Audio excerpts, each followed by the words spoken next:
There is a lot of research that shows that young people, that students, prospective students want action and they expect their institutions to take action on climate change.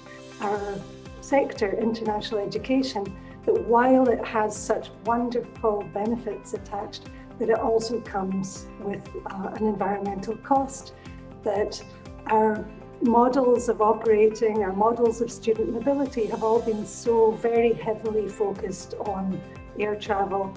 We simply have to all start factoring in the carbon cost of what we do in all of our decision making.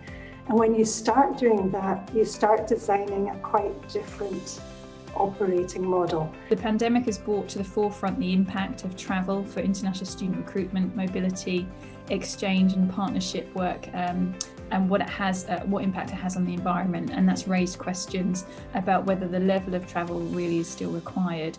And the innovation we've witnessed over the last year has been amazing. The acceleration of a blended approach to internationalisation has created the possibility of a new future for international education.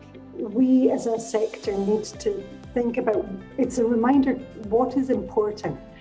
And if we can intentionally foreground the opportunities for students to get that internationalised experience, you can relate things back to people's personal context and show them small practical steps that they can take to make a difference. Generally, people want to do that. When you see change is needed, don't walk past it, be the person to step up and do something about it, even if it's a small thing.